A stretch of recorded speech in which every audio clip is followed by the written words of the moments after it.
하나님의 은혜와 평강이 오늘 예배드리는 오레곤 선교교회 성도 여러분 위에 함께 하시기를 주님의 이름으로 기원합니다. 우리가 살고 있는 이 세상은 낙원이 아닙니다. 그렇기 때문에 이 세상에는 염려와 근심과 걱정이 얼마나 많이 있는지 모릅니다. 길거리를 지나가고 있는 사람을 보십시오. 그들의 얼굴에는 미소를 잃어버린 채 비틀거리는 인생으로 길거리를 걸어가는 사람들이 많이 있습니다.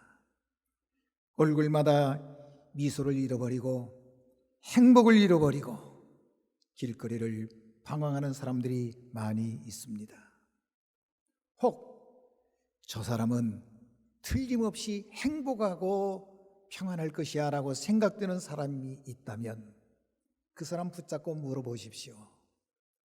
우리가 알지 못하는 크고 작은 문제가 그들 속에 있는 것을 우리가 볼 수 있습니다.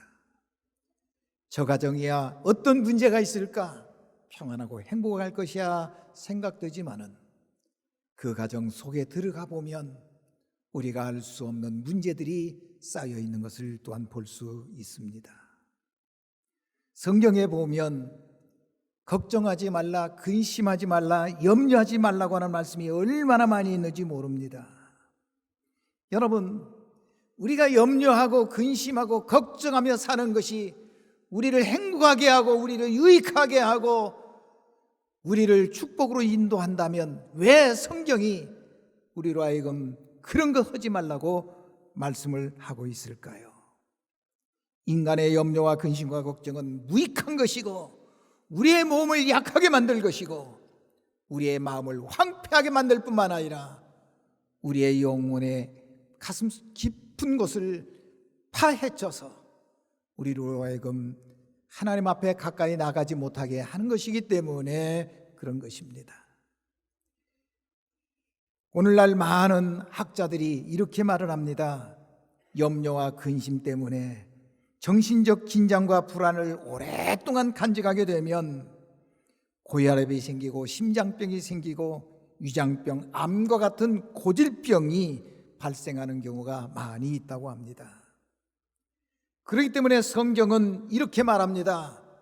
바울은 빌립보서 4장 6절과 7절에서 말하기를 아무것도 염려하지 말고 다만 모든 일에 기도와 간구로 너희 구할 것을 감사함으로 하나님께 아뢰라. 아무것도 염려하지 말라. 베드로 사도 베드로전서 5장 7절에서 말하기를 너희 염려를 다 주께 맡겨버리라. 이는 그가 너희를 돌보심이라. 예수님께서도 말씀하시기를 너희들은 염려하지 말라. 무엇을 먹을까? 무엇을 마실까? 무엇을 입을까? 염려하지 말라. 이런 것은 세상 사람들이 하는 것이다.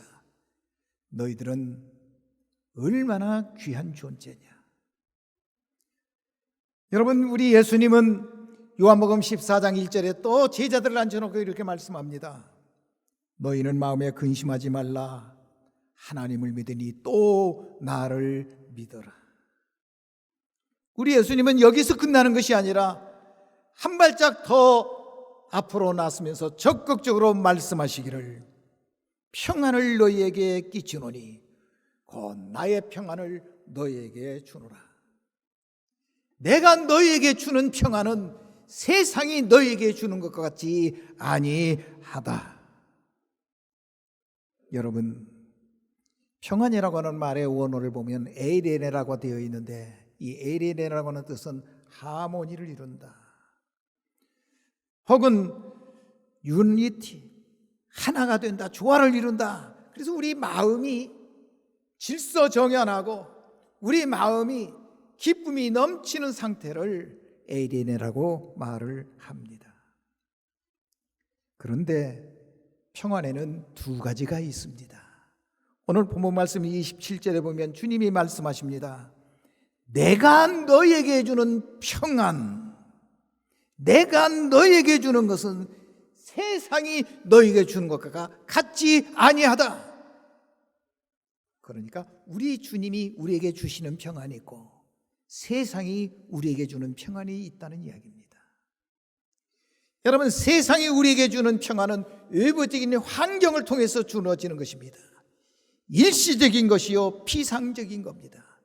그러나 우리 주님이 우리에게 주시는 평안은 항구적이요 절대적인 평안입니다.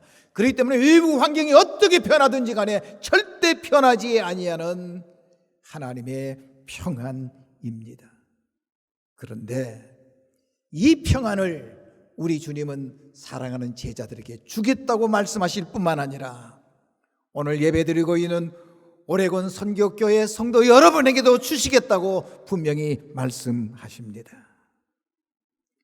여러분, 예수님이 우리에게 주시려고 하는 평안은 우리가 생각하는 것처럼 물질에서 오거나 환경에서 오는 평안이 아닙니다. 만약에 환경이 우리에게 주는 평안, 물질이 우리에게 주는 평안이 곧 예수님의 평안이라면 우리 예수님은 그런 평안을 주실 수 없습니다. 예수님의 육신 생활을 한번 보십시오. 우리 예수님은 우리가 흔히 생각하는 것처럼 돈이 많은 분도 아닙니다. 우리 주님은 이렇게 말씀합니다. 여우도 굴이 있고 공중에 나는 새도 깃들 곳이 있지만은 인자는 머리 둘 곳조차 없도다. 우리 주님은 태어나시면서부터 구유에서 탄생하셨고 우리 예수님은 가난한 목수의 가정에서 성장하셨습니다. 그러므로 우리가 생각하는 것처럼 물질을 통해서 우리 주님이 평안을 주신다면 우리 주님은 그런 평안을 우리에게 주실 수 없습니다.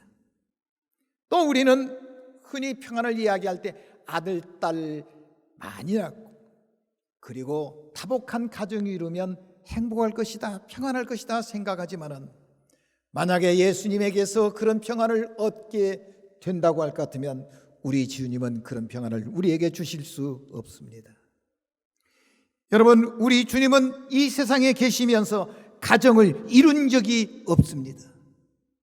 그러므로 우리 주님은 그런 외부적인 환경을 통해서 우리에게 주시는 평안은 결단코 주실 수가 없습니다.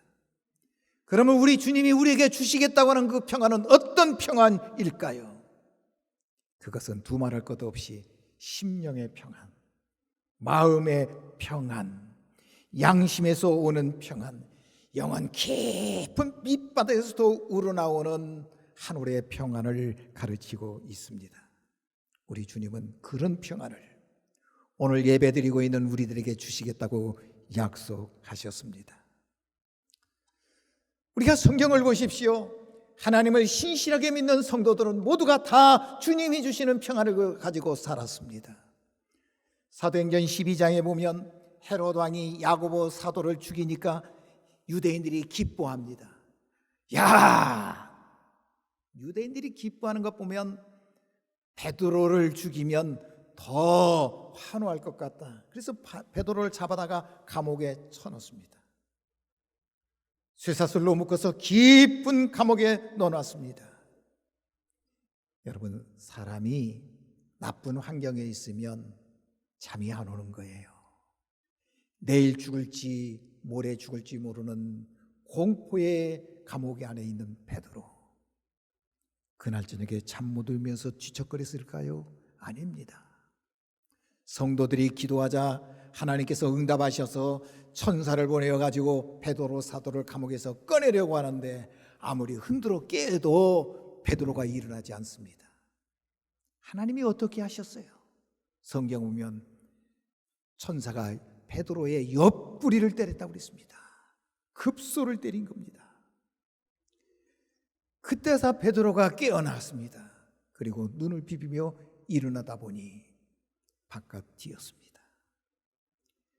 옆구리를 때려칠 때까지 깊은 잠을 잘 수 있었던 베드로, 침대에서 잤습니까?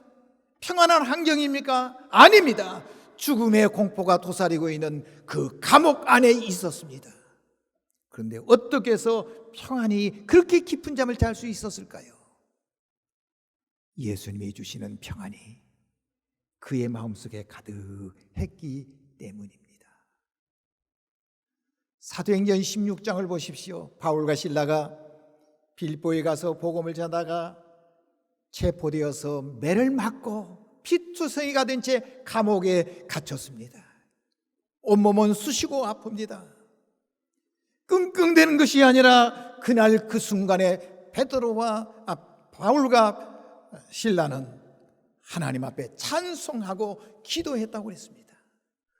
몸이 아픈데 내일 죽을지 모레 죽을지 알 수 없는 그 환경 속에 있으면서 어떻게 그의 입에서 아이고 죽겠네는 탄식 소리가 아니라 하나님을 찬송하고 하나님께 기도하는 그들의 입술이 될 수 있었을까요? 그것은 그들의 마음을 점령하고 계신 우리 주님의 평안이 그들 속에 가득 차 있었기 때문입니다. 사도행전 7장을 보십시오. 스데반 집사님이 하나님의 복음을 전하다가 동족에게 미움받았습니다. 그리고 정식 재판을 통과하지도 아니하고 즉결 처형을 당하게 됩니다. 돌을 들어서 사자가 우는 사자처럼 자기의 동족들이 예수 믿고 구원받으라고 했더니 그것이 미워가지고 돌을 던질 때에 눈에 맞아서 눈에서 피가 나고 머리에서 피가 터지고 온몸이 상추토승이가 되어 있을 때에 그런 환경 속에서 어떻게 그의 얼굴이 천사의 얼굴처럼 환한 얼굴이 될 수 있었을까요? 돈이 있어서요? 몸이 건강해서요? 자녀들이 있어서요? 아닙니다. 왜 스데반의 얼굴이 천사의 얼굴처럼 빛날 수 있었을까요? 스데반의 마음을 점령하고 계신 우리의 주님의 평안이 그 가운데 있었습니다. 사랑하는 성도 여러분, 우리가 아무리 돈이 많고 지식이 있고 세상적으로 출세했다 할지라도 마음속에 평안이 없으면 그 사람 불행한 사람입니다. 그러나 인간적으로 볼 때 불쌍하게 보이고 가진 것이 없다 할지라도 그 마음속에 예수님이 주시는 평안이 있으면 그 사람 행복한 사람입니다. 세상에서 가장 화롭게 산 사람 가운데 한 사람을 꼽으라면 우리는 먼저 프랑스의 황제 루이 14세를 뽑게 됩니다. 그는 가지고 싶은 거 다 가져봤습니다. 누리고 싶은 거 다 누려봤습니다. 하고 싶은 거 다 해봤습니다. 그러나 그의 마음속은 여전히 허전했습니다. 불안했습니다. 말로 형용할 수 없는 공포가 그의 마음속에 찾아왔습니다. 어느 날 밤 고민하다가 그는 한 옛날 생각이 떠올랐습니다. 옛 성현이 한 말, 네가 평안하기를 원하면 평안한 사람의 속옷을 얻어 입어라. 네가 행복하려면 행복한 사람의 속옷을 얻어 입어라. 고민에 빠졌던 루이 14세가 행복하고 평안한 사람의 속옷을 얻어 입기 위해서 황제의 옷을 입고 평민의 옷으로 갈아입은 채 황궁을 빠져나왔습니다. 부잣집에 갔습니다. 출세한 사람의 집에 갔습니다. 학자의 집에도 가봤습니다. 그러나 자기가 만났던 사람들은 모두가 다 자기보다 행복하게 느껴지지 않았습니다. 실망한 채 궁궐을 향하여 걸어오다가 한 시골길에서 나무 밑에 앉아 하프를 키며 피리를 불고 있는 한 목동을 보았습니다. 그 순간 루이 14세의 마음속에 저 사람은 평안하고 저 사람은 행복할 것 같다 하는 생각이 들었습니다. 가까이 가서 그 목동에게 요청했습니다. 당신이 입고 있는 속옷을 나에게 벗어주면 당신처럼 나도 행복할 수 있겠는데 당신의 속옷을 벗어줄 수 있겠는가? 목동이 빙그레 웃으면서 일어나 겉옷을 벗었는데 보니까 알몸 그대로였습니다. 깜짝 놀란 루이 14세가 외치기를 평안한 사람은 속옷이 없구나. 여러분, 행복의 속옷을 이 세상 어디에서도 얻어 입을 수 없습니다. 아니, 있다 할지라도 옷을 바꿔 입는다고 그 사람이 행복한 건 절대로 아닙니다. 우리 주님이 주시는 평안을 얻어야 합니다. 오늘 본문 말씀을 자세히 보면 우리 주님이 어디에서 지금 이 말씀을 하십니까? 최후의 만찬석상에서 지금 하시는 말씀입니다. 오늘 이 저녁 식사를 마치면 겟세마네 동산에 올라가서 기도하다가 체포되어서 온몸 피땀 흘리면서 기도하다가 체포되어 이리저리 끌려다니면서 핏조성이가 되다가 드디어 십자가에서 처형을 당하게 되는 그 공포가 엄습해 오는 그 순간, 그러나 우리 주님은 사랑하는 제자들을 세상에 남겨놓고 떠나시기 직전에 저것들 나 바라보고 3년 동안 따라다녔는데 저것들에게 뭔가 주고 싶지 않겠나? 뭔가 저것들이 요구하는 것이 있지 않겠나? 그러나 주님은 돈이 없어서 돈을 줄 수 없습니다. 여러분, 우리 주님은 세상에 출세할 수 있는 어떤 기반도 우리 주님은 갖고 있지 않았습니다. 그래서 그걸 줄 수가 없었습니다. 그러나 예수님이 죽을 수 있는 가장 귀한 것이 있었는데 그것은 예수님 가슴 속에 깊이 있는 우리 주님의 평안이었습니다. 그래서 주님은 제자들 향하여 말씀하십니다. 내가 너에게 평안을 주는데 세상에서 얻어다가 너에게 주는 것이 아니라 내 속에 있는 평안을 너희에게 주노라. 여러분, 우리 주님은 세상 어디에서도 맛보거나 얻을 수 없는 주님의 평안을 제자들에게 주시겠다고 말씀하실 뿐만 아니라 오늘 사모하는 우리 오래온 성도 한 분 한 분에게도 똑같은 은혜를 주시기를 원하시는 사실을 믿으시기 바랍니다. 어떻게 하면 우리 주님이 주시는 평안을 우리가 간직할 수 있을까요? 첫째로, 무엇보다도 먼저 죄를 회개하고 용서받은 확신이 있어야 합니다. 다시 말해서 죄에서 구원받은 확신, 하나님의 자녀가 되었다고는 확신, 지금 죽어도 천국 갈 수 있다고는 확신이 내 속에 있어야 우리 주님이 주시는 평안을 누릴 수 있습니다. 하나님이 인간을 창조하실 때 불안한 존재로 창조하신 것이 아닙니다. 에덴 동산에서 행복을 만끽하면서 하나님과 교제하며 웃으며 살 수 있도록 창조하셨습니다. 그런데 여러분, 아담과 하와가 동산 숲으로 숨었습니다. 하나님 얼굴이 뵙기가 싫었습니다. 하나님 음성 듣기도 싫었습니다. 알 수 없는 불안과 공포가 그들 마음을 점령했습니다. 왜요? 하나님이 하지 말라고 하는 것을 한 불순종의 죄를 범했기 때문입니다. 환경은 그대로입니다. 아직 변한 것이 없습니다. 모든 여건이 그대로입니다. 변한 것은 그들이 하나님의 말씀을 어기고 죄를 범한 것뿐입니다. 그런데 그 한 가지가 아담과 하와로 하여금 불안과 공포 속에 떨게 만들었습니다. 죄를 범하면 누가 말하지 않아도 내 영혼 속에 불안이 들어옵니다. 행복이 파괴됩니다. 시편 기자는 이렇게 외칩니다. 내 영혼아, 네가 어찌하여 낙심하며 어찌하여 내 속에서 불안해하는고. 내 영혼아, 왜 네가 불안하냐? 원인은 하나입니다. 하나님 앞에 죄를 범했기 때문입니다. 다른 것은 다 그대로 돼도 그놈의 죄 때문에 사람의 영혼이 황폐해지게 되고 마음속에 불안과 공포가 사로잡히게 된다 그 말입니다. 다윗 왕은 왕궁에서 살았습니다. 그런데도 불구하고 슬프고 불안하고 우울하고 답답했습니다. 왜요? 그놈의 죄 때문에 그랬다고 말입니다. 제가 주일학교 다닐 때에 선생님이 들려주었던 동화, 그 가운데 지금도 잊혀지지 않는 동화 하나가 있습니다. 조니라는 어린아이가 있습니다. 나무 칼을 만들어 가지고 동네에 나가서 아이들과 칼싸움하려고 하는데 아이들이 그날따라 하나도 없습니다. 칼은 멋진데.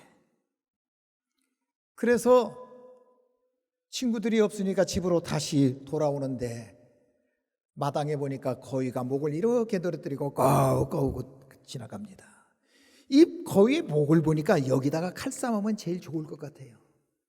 그래서 나무칼을 들고 거위한테 가서 딱 한 대 휘둘렀더니 거위가 목이 맞아가지고 꽉 하면서 소리 지르고 도망가는데 얼마나 좋은지. 그래서 쫓아가가지고 이리 치고 저리 치고 야! 하고 한번 때렸는데 거위가 다시는 일어나지 않아요. 머리를 맞아가지고 쓰러진 겁니다. 거위를 깨워도 안 일어나요. 겁이 덜컥 난 존은 아버지가 제일 사랑하는 거위가 죽은 것을 보고 아버지 몰래 뒷마당에 가서 땅을 파고 거위를 묻었습니다. 아무도 본 사람이 없습니다. 시치미를 딱 떼고 있는데 저녁 때가 되니까 가정부 누나가 존을 부릅니다. 존 이리 와. 우물가에 가서 물 좀 키러 오렴. 누나, 그것은 누나가 할 일이잖아. 알았어. 그러면 아빠한테 이거다. 아무도 본 사람이 없는 줄 알았는데 누나가 본 겁니다. 알았어 누나. 내가 물 떠올 테니까 아빠한테 이것 이야기하지 마. 물 떠왔습니다. 좀 있으니까 빗자루를 가지고 와서 누나가 존을 부릅니다. 존 이리 와. 마당 좀 쓸을래? 존은 그건 누나가 해야지. 알았어. 그러면 오늘 저녁에 아빠한테 이것. 알았어 누나. 내가 가서 마당 쓸을게. 누나가 시키는 대로 종이 되어가지고 다 이것저것 하는데 저녁에 잘나다 보니까 겁이 덜컥 나요. 저녁에 잠자면서 꿈을 꾸는데 누나가 아빠한테 일러 바친 거예요. 그러니까 꿈속에서 소리 지르는데 보니까 깨어나 보니까 꿈이에요. 식은땀이 쭉 납니다. 아침 되니까 고민에 빠졌던 존은 입맛이 없습니다. 밥도 먹은둥만둥합니다. 공부를 해도 머릿속에 안 들어갑니다. 아빠한테 매 맞을 거 생각하니 겁이 납니다. 하루 이틀 지나는데 도저히 불안해서 견딜 수가 없습니다. 그래서 존이 결단을 내립니다. 아빠에게 매 맞으면 맞으리라. 존은 아버지가 계신 방문을 붙잡고 문고리를 붙잡고 문을 열려고 보니까 벌써부터 겁이 나가지고 두 눈에서 눈물이 주르르 흡니다. 그래도 존은 아빠한테 이야기하지 아니하면 오늘 밤에도 또 꿈속에서 또 소리 지르면서 진땀을 흘릴 것을 생각하니 아버지한테 고백하기로 결단했습니다. 그리고 문을 열고 들어가 입도 열지 못하고 아버지 무릎 앞에 엎드려 가지고 울기 시작합니다. 아버지가 존의 머리를 쓰다듬어 주면서 이야기합니다. 존, 너 왜 우니? 너 거위 때문에 우는 거야? 아니 아빠 어떻게 알았어요? 거위가 없길래 거위를 찾으러 여기저기 돌아다니다 보니까 거위 털이 땅속에서 뼈 쪽 하나 나왔더라. 그래서 땅을 파보니까 거위가 나왔는데 얼마나 많이 맞았는데 성한 데가 없더라. 목이. 네가 아니면 누가 하니? 아버지가 다 알고 계셨어요. 아버지 다 아시면서 왜 그동안 말씀 안 하셨어요? 네가 네 입으로 와서 자백할 때까지 아빠는 참고 있었단다. 그래 네가 와서 엎드려서 네 잘못을 뉘우치면서 회개하니 걱정하지 마. 거위는 또 사면 되지. 존을 딱 안아줍니다. 아버지의 방에 문을 열고 들어갈 때는 가슴이 두근거리고 불안하고 공포에 떨어야 했던 존이 아버지에게 용서받고 문을 열고 방문을 나서는데 저 부엌에서 누나가 부릅니다. 존 이리 와. 왜 그래 누나? 저거 봐라 큰 소리 치네. 큰 소리 치지 안 하니까 치지. 그래? 그러면 아빠한테 내가 이거 이야기했다. 이야기하려면 해. 여러분, 존의 용기가 어디서 나온 겁니까? 존의 큰 소리가 어디서 나옵니까? 존의 얼굴에 빛이 나는 게 어디서 나온 겁니까? 한 것은 단 하나밖에 없어요. 그의 입으로 자신의 잘못을 아버지 앞에 고백했더니 아버지께서 모든 잘못된 것을 용서해 주시고 잃어버렸던 평안과 행복을 찾게 만들어 주셨습니다. 사랑하는 성도 여러분, 우리가 예수를 믿으면서 죄에 눌려서 행복을 잃어버린 채 양심의 가책을 느끼면서 계속해서 살아야 할까요?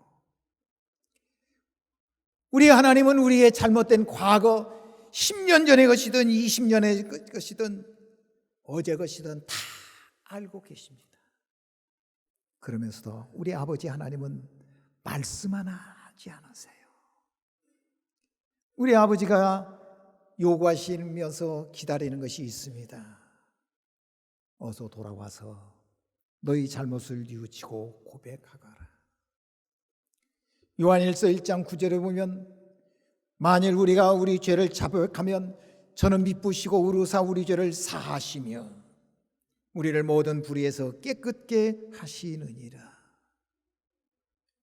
죄의 용서함을 받았다고 하는 그 기쁨, 돈에서 얻을 수가 없고 세상의 출세에서 얻을 수 없고 세상의 어떤 장소에서 얻을 수 없는 그 기쁨과 행복이 우리가 죄를 용서받을 때에 우리 하나님이 우리에게 주시는 것입니다.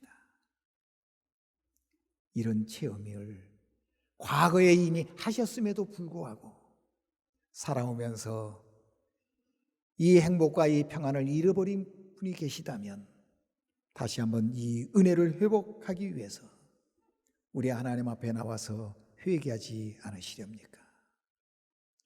우리 주님은 우리가 우리 죄를 우리 입으로 고백하면 책망하는 것이 아니라 형벌을 주시는 것이 아니라 용서하시고 안아주시고 우리에게 선물로 하늘의 좋은 것을 우리에게 허락해 주십니다. 그러므로 우리가 주님의 평안을 소유하려면 우리가 하나님 앞에 범죄한 크고 작은 죄를 하나님 앞에 자백하기만 하면, 회개하기만 하면 우리 주님은 즉시 용서하실 뿐만 아니라 과거의 더러운 것에서 우리를 깨끗하게 정결하게 성결하게 만들어 주신다는 사실을 믿으시기 바랍니다. 두 번째로, 우리가 하나님을 믿되 절대적으로 믿어야 합니다. 오직 나의 의인은 믿음으로 말미암아 살리라. 그렇습니다. 우리는 믿음으로 말미암아 구원받아 하나님의 자녀가 되었습니다. 하나님의 자녀가 된, 믿음으로 하나님의 백성이 된 우리들은 어떻게 살아야 할까요? 하나님의 자녀된 우리들은 현재 우리의 어려운 문제, 장차 다가올 어려운 문제, 모든 문제들을 하나님 앞에 다 맡겨버리고 하나님께서 해결해 주시기를 믿으면서 우리가 살기만 하면 우리 주님이 우리에게 평안을 주십니다. 다른 게 없어요. 하나님을 믿는다고 하면서도 아직도 50%밖에 안 믿으니까 50%는 불안한 거예요. 하나님 믿는다, 내가 잘 믿는다면서 90%는 하나님 앞에 다 맡기고 하나님을 믿지만은 10% 그거 내가 해결하려고 내가 붙잡고 있으니까 불안한 거예요. 100% 믿어야 합니다. 100% 맡겨야 합니다. 예수님을 따라다니면서 제자들이 예수님과 함께 어느 날 갈릴리에서 배를 타고 건너편으로 건너가게 됩니다. 예수님은 배에서 깊이 주무시고 계시는 그 순간 풍랑이 일어나서 배가 뒤집어질 것 같습니다. 갈릴리 바다에서 잔뼈가 굵었던 베드로와 요한과 야고보와 모든 제자들이 자기의 힘으로, 자기의 노력으로 그 갈릴리 바다 파도를 헤쳐가면서 앞으로 나가려고 했지만 되지 않습니다. 자기의 능력을 다 해서 닥쳐온 고난을 해결하려고 했는데 안 되었던 그들은 죽게 생겼으니까 주무시고 계시는 우리 주님을 깨우면서 이렇게 말합니다. 주여 주여 주여 주여, 우리가 죽게 되었나이다. 우리 주님은 평안히 주무시는데, 우리 주님은 갈릴리 바다에서 고기 한 번도 잡아본 적이 없는 어부간인데 갈릴리 바다의 능동한 제자들이 우리 주님을 흔들어 깨면서 주여 주여 우리가 죽게 되었나이다고 아우성을 쳤습니다. 깨어 일어나셨던 우리 주님 한마디 하셨습니다. 믿음이 적은 자들아 왜 의심하였느냐. 그리고 바람과 바다를 꾸짖었더니 잔잔하게 되었습니다. 우리 주님이 뭐라고 하셨습니까? 믿음이 없다고 하지 않았습니다. 믿음이 적은 자들아 왜 의심하느냐. 믿음과 의심을 동시에 가지고 있었던 것이 제자들입니다. 한쪽으로는 믿고 한쪽으로는 의심하고,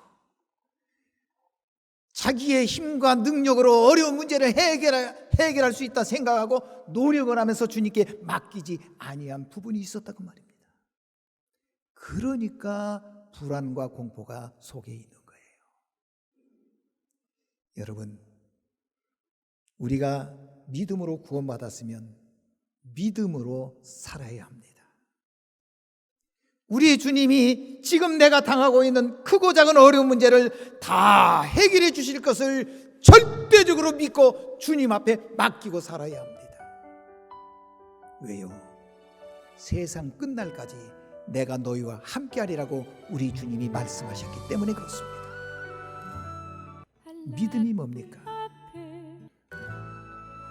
저를 길러주신 김태구 목사님께서 믿음에 대해서 이렇게 설명하시는 이야기를 지금도 기억하고 있습니다. 믿음이란 이런 거란다. 고양이가 쥐를 잡기 위해서 우물가를 막 맴돌다가 우물에 푹 빠졌지. 헤엄을 칠 줄 모르는 고양이가 우물에 빠져서 살려달라고 아웅아웅해도 살려주는 사람이 없어. 자기의 있는 힘을 다해가지고 우물에서 기어 나오려고 벽을 붙잡고 쭉 올라오다가 쭉 미끄러져서 물에 퐁당 빠고, 또 올라오다가 쭉 미끄러져서 물에 퐁당 빠고, 발에서는 피가 질질 흘러도 살기 위해서 발부둥을 쳤지만은 올라갈 수가 없는 고양이. 그런데 주인이 고양이의 울음소리를 듣고 빨랫줄을 받쳐놓았던 긴 장대를 들고 와서 우물에다가 넣으면서 야 고양아 이거 붙잡고 올라와. 이거 붙잡으면 돼. 네가 올라오려고 하지 말고 이것만 붙잡아. 그래도 고양이가 주인의 말을 안 듣고 계속 야옹야옹하면서 올라갑니다. 기다리다 못한 주인이 고양이의 머리를 막 짓눌렀는데 얘 이놈아 이거 붙잡고 올라오라니까. 고양이가 허우적거리면서 그렇지 않아도 죽겠는데 왜 주인이여 내 머리를 짓눌러가지고 물속에 빠뜨립니까? 그러다가 허우적거리다가 탁 장대를 붙잡았습니다. 고양이가 한 일 아무것도 없습니다. 죽게 생겼으니까 그 장대를 붙잡은 것뿐이에요. 그런데 기적이 나타났습니다.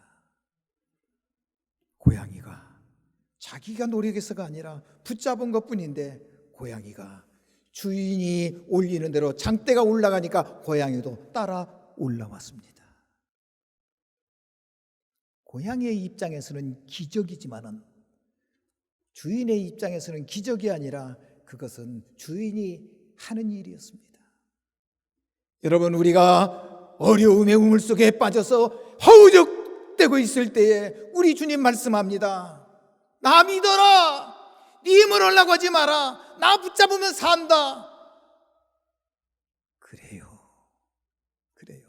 우리 주님이 오늘 우리와 함께 계시는데, 오늘만이 아니라 임마누엘 되신 그 하나님이 영원토록 세상 끝날까지 우리와 함께 하시겠다고 말씀하시는데, 우리 주님께 맡기지 아니하고 내 힘으로 내 능력으로 계속해서 사시기를 원하십니까? 주님을 믿으십시오. 믿음으로 구원받았으면 믿음으로 살아야 합니다. 하나님을 믿되 절대적으로 믿으면서 살아야 합니다. 그럴 때 우리 주님이 우리에게 평안을 주십니다. 세상이 주는 평안은 잠시 잠깐뿐입니다. 돈 있으면 기쁘고 즐겁지만 돈 떨어지면 금방 평안이 사라지고 불안과 공포가 오는 것이 세상이 주는 평안입니다. 그러나 우리 주님이 주시는 평안은 그렇지 않습니다. 사마리아 수가성에 가셨던 우리 주님이 만났던 그 여인을 향하여 하신 말씀, 이 물을 먹는 자는 다시 목마를 거지만 내가 주는 물은 영원토록 솟아나는 샘물에 대해서 목마르지 아니하리라. 세상적인 우물을 먹으려고 하지 말고 우리 주님이 주시려고 하시는, 우리 주님 속에 있는, 우리 주님 속에서부터 우러나오는 주님의 평안과 기쁨과 행복을 누리시기 바랍니다. 세상이 주는 평안은 환경이 바뀌면 그것도 다 사라지고 없어집니다. 돈이 있으면 기쁘고 건강하면 행복하고, 그런데 돈 떨어지면 어깨가 처지고 건강 잃으면 아이고 죽겠나고 아우성을 치고. 여러분, 사드락과 메삭과 아벳노고는 풀무불 속에서도 그 평안을 잃지 아니하고 당당했습니다. 여러분, 우리 주님이 주시는 평안과 세상이 주는 평안은 다릅니다. 세상만 바라보고 세상이 손짓하는 평안을 향해서 쫓아가는 사람들 더 이상 되지 말고 오늘 여기서 지금 이 순간 오라, 회개해라, 그리고 절대적으로 나만 믿어라 말씀하시는 주님을 절대적으로 의지함으로 내가 주는 평안은 세상이 주는 것과 같이 아니하다 말씀하시는 주님이 주시는 차원이 다른 평안을 소유하고 행복하고 웃으며 기쁨으로 살아가는 우리 오레곤 선교교회 성도 여러분 다 되시기를 주님의 이름으로 축원합니다.